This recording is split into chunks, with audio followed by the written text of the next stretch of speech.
Ainsi, Dieu nous échappe. C'est une réalité que beaucoup de croyants refusent. Accepter d'avoir un Dieu qu'on ne peut pas voir, comme disait la demoiselle tout à l'heure. Mais c'est la vérité. Dieu nous échappe et nous le devons à Moïse. Moïse, descendant du Sinaï, porte les tables de la loi comme un trésor sans prix. Imaginez, Moïse redescendit de la montagne, il tenait les 2 tablettes de pierre gravées de chaque côté où étaient inscrits les commandements de Dieu. Ces tablettes étaient l'œuvre de Dieu, écrite de la main même de Dieu, dit Exode. Rendez-vous compte, écrite de la main même de Dieu, à ne pas laisser entre toutes les mains. Il était donc possible en ce temps d'avoir un accès direct à la volonté de Dieu, avoir accès à la vérité sans l'ombre d'un doute. On en rêve, n'est-ce pas? Savoir ce qu'il veut, ce qu'il cherche, ce qu'il demande, ce qu'il attend de nous. Mais, las, dès qu'ils arrivèrent près du camp, Moïse aperçut le veau avec des gens qui dansaient, et il se mit en colère, il jeta les tables de pierre qu'il tenait, il les fracassa au pied de la montagne. Il s'empara de la statue qu'ils avaient faite, il la jeta au feu, et il réduisit en poudre fine ce qui restait. Il réduisit en poudre fine, et il donna à boire au peuple. Ce n'est pas un accident. On pense souvent que la colère de Moïse serait une réaction face à l'idolâtrie du peuple. Mais par les travaux du grand historien Thomas Römer, dont vous avez certainement entendu parler, dans 2 livres qui s'appellent L'invention de Dieu et aussi Moïse en version originale, qui date de, je crois, 2014-2015. Par ces travaux, nous avons appris que Yahvé était habituellement vénéré sous la forme d'un veau. Et d'ailleurs, remarquez que dans le texte de l'Exode, quand le peuple exige d'avoir une statue, Aaron lui-même ne cherche pas à contester la demande du peuple, qui lui paraît normale et compréhensible. Mais en regardant le peuple qui danse devant la statue de Yahvé sous forme de veau, Moïse réalise d'un coup qu'il tient entre ses mains un danger majeur, voire mortel. Quelque forme que cela prenne, que ce soit une statue en or, une tablette écrite de la main de Dieu, une hostie, une Bible, un Coran, que sais-je encore, il fallait briser les tablettes. Il fallait réduire le veau d'or en poussière.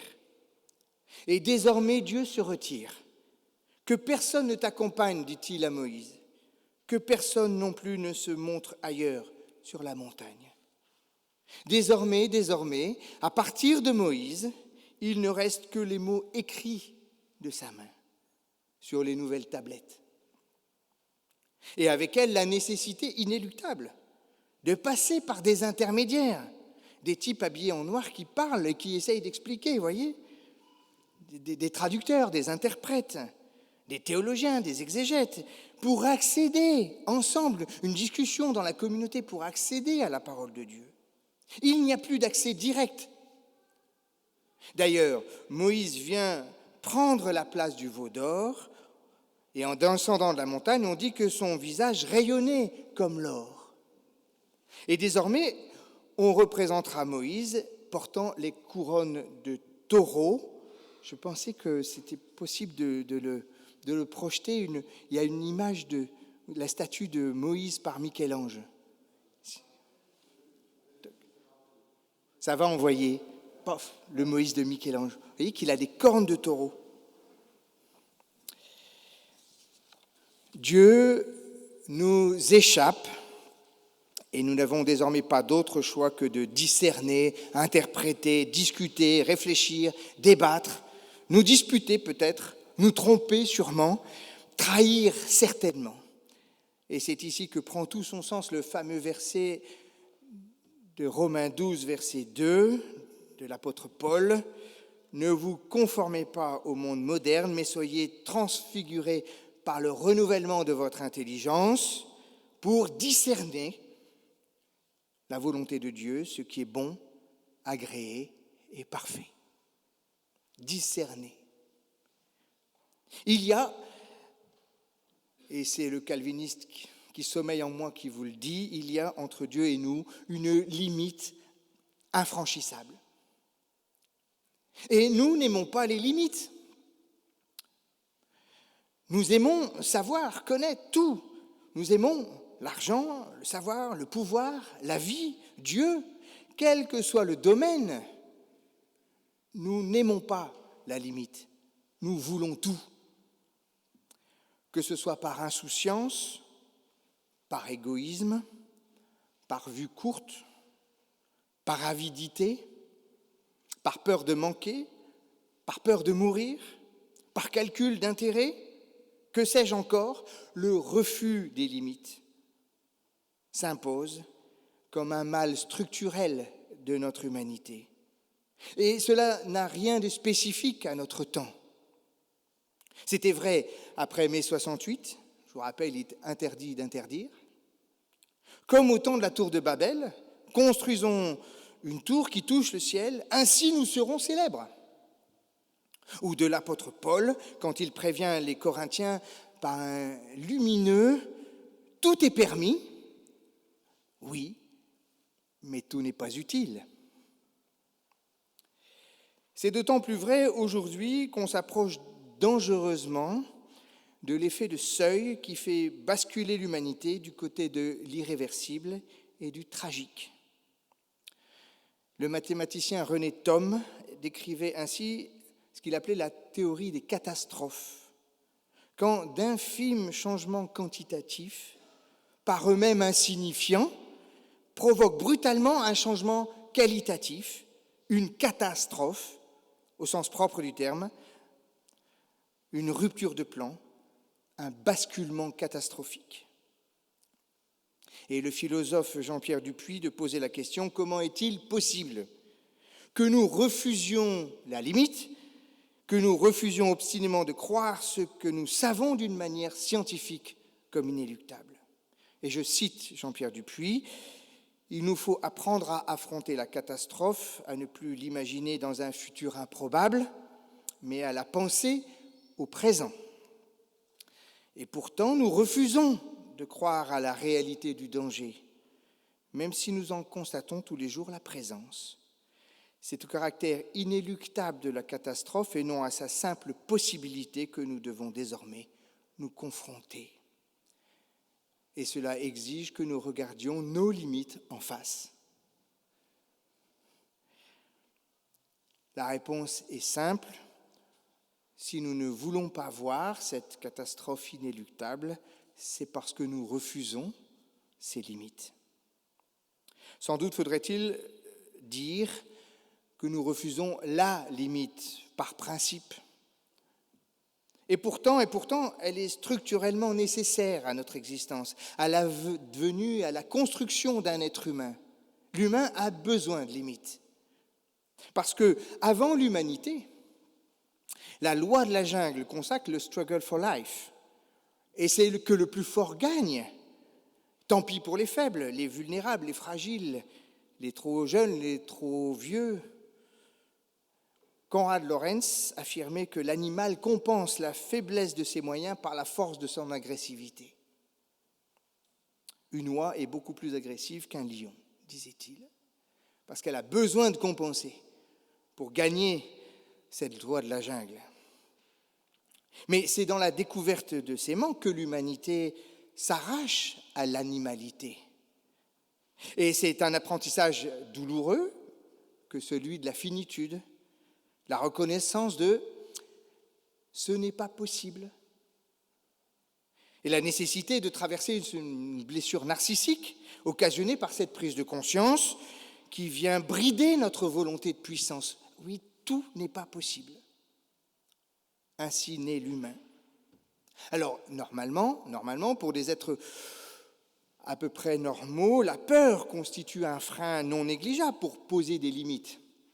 Le « ce n'est pas possible » se complète d'un « tu n'as pas intérêt à », parce que c'est dangereux. Vous savez, dans la Genèse, le jour où tu mangeras de cet arbre du fruit de mort, tu mourras, c'est dangereux pour toi. Regarde, fais attention où tu mets les pieds, sinon tu vas mourir. D'ailleurs, c'est dans cet instinct de survie devant ce qui est dangereux que naît le sacré, comme une limite qui nous échappe. Le sacré impose un « il ne faut pas ». Il ne faut pas. Dieu dit « ne t'approche pas d'ici, enlève tes sandales, car l'endroit où tu te tiens est une terre sacrée ». Vous vous souvenez ça au début du livre de l'Exode, au chapitre 3. Du coup, l'humain, en quête de limite, pose des sacrés, en mettant des majuscules aux objets. La vie, la nature, la famille, etc., ont été sacralisés. Ainsi naît la loi, qui impose à tous une limite infranchissable. Tu ne tueras point, disent les 10 paroles. Ce n'est ni discutable, ni négociable. Tu ne dois pas, parce que c'est interdit. Tu ne tueras point. Il n'y a pas de négociation possible.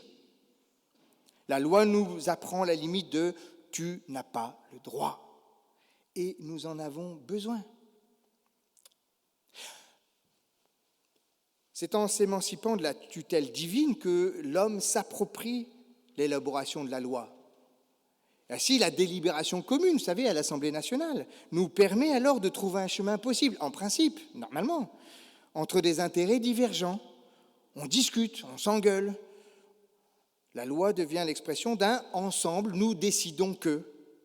Le contrat social est né de cette délibération démocratique qui impose une sorte de compromis, une limite à nos volontés particulières au nom d'un bien commun, d'un intérêt général. Et c'est aussi de cette manière-là qu'on sort de la morale. Vous savez, la morale, c'est la loi qu'on m'impose, c'est une règle que je n'ai pas choisie. Et on découvre ce que c'est que l'éthique. L'éthique, c'est une adhésion volontaire à une limite que l'on s'impose à soi-même, une puissance à laquelle on renonce en toute conscience. Non, je ne veux pas faire ça. Je décide de ne pas le faire. Je me l'interdis parce que je pense que c'est ni bon, ni agréé, ni parfait. Je ne veux pas vivre comme ça. Mais que se passe-t-il quand aujourd'hui, ce qu'on se constate tous les jours dans notre monde, le refus obstiné de la limite offerte par Moïse, met à mal aussi bien l'éthique personnelle, du genre « je casse et je brûle tout sur mon passage pour dire que je ne suis pas d'accord avec le gouvernement », plus d'éthique, autant que la discussion démocratique du genre, quels que soient les débats de l'Assemblée ou les manifestations dans la rue, je passe en force puisque la Constitution m'en donne le pouvoir. Comment redécouvrir cette nécessité vitale pour notre monde, pour nous, de la limite, quand ni la peur, ni le sacré, ni la loi, ni la délibération démocratique, ni l'éthique personnelle ne fonctionnent plus? Sommes-nous condamnés au ni Dieu ni maître, ou au sauf qui peut et chacun pour soi? Vous le voyez, en fait, il ne suffit pas de lancer un appel au changement, aussi vibrant qu'incantatoire, en disant « Yaka Faucon », ça ne suffira pas. Il nous revient de nous remettre à l'école de Moïse et de proposer un chemin pour tenter de provoquer un changement, en agissant non pas à l'intérieur du système, mais sur le système lui-même. Et c'est donc une parole théologique, c'est-à-dire, au sens propre du terme, une parole à partir d'une parole de Dieu, extérieure au monde, transcendante sur nos actions, et c'est de cela dont nous avons besoin et dont le monde a besoin, une parole de Dieu. Nous le savons tous, le salut de la planète, puisqu'il est constamment question de sauver la planète, ne viendra pas de nos choix moraux, éthiques, politiques, économiques, qui de fait ne change rien à la trajectoire. Nous en parlions tout à l'heure en entrant dans ce temple avec Jean. Le changement ne viendra que d'une conversion, d'un demi-tour complet, radical. Je cite ici un texte de Jacques Ellul, qui, contrairement à ce qu'on pourrait croire, n'a pas été écrit la semaine dernière, mais en 1970. Je cite Jacques Ellul. À propos de ses limites, il faut faire la même remarque qu'au sujet du sabbat. C'est exclusivement dans la mesure de la foi en ce Dieu qui affirme ses limites, pensez à Moïse, qu'on peut les prendre au sérieux. En dehors de cela, elles n'ont pas de valeur par elles-mêmes. Il suffit de voir aujourd'hui la vanité et le caractère parfaitement inopérant des appels à la raison, des chômeurs angoissés, de tous ceux qui voient le désastre écologique. Il ne suffit pas de dire à l'homme qu'il scie la branche sur laquelle il est assis. Il ne suffit pas d'expliquer que l'on va vers la fin du monde. Quelle planète laisserons-nous à nos enfants ? Ces arguments rationnels, scientifiques, peuvent intéresser les gens et même leur faire peur, mais cela n'a jamais provoqué aucune conversion, aucun changement profond de vie. Il faut une motivation très radicale. Je crois fermement, dit Jacques Ellul, que seule la foi en Dieu, en ce Dieu-là, peut amener à prendre au sérieux la nature pour changer notre comportement, s'il apparaît que c'est bien la volonté de Dieu. Le vrai problème actuel, dit-il, le véritable défi de la technique se situe en l'homme lui-même. C'est lui qui est l'enjeu. C'est nous l'enjeu.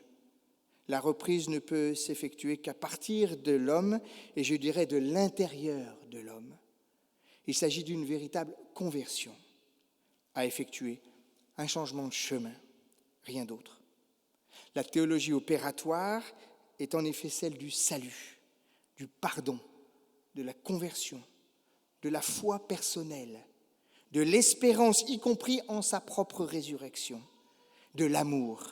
Là et seulement là, je trouve une motivation suffisante, suffisamment forte pour conduire l'homme à se dresser en face de son nouveau destin, de le défier, pour tenter l'entreprise folle, déraisonnable, irréaliste, sans aucune chance de succès, de vouloir mettre en échec le béhémoth le plus puissant qui ait jamais existé. Rien n'est finalement plus fort que la foi au Dieu de Jésus-Christ, exprimée dans une théologie de la justification et de la sanctification.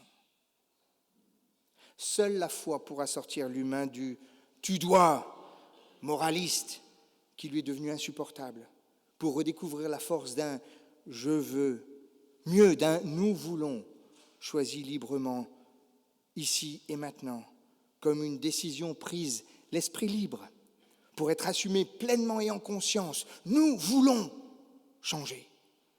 C'est, je crois, l'exacte attitude du Christ qui entre à Jérusalem ce jour-là. Il s'avance vers la passion. Il ne doit rien. Il agit en roi souverain de sa propre existence. Et il le fait en pleine conscience de la visée finale sur la croix, autant que par les moyens employés pour y parvenir.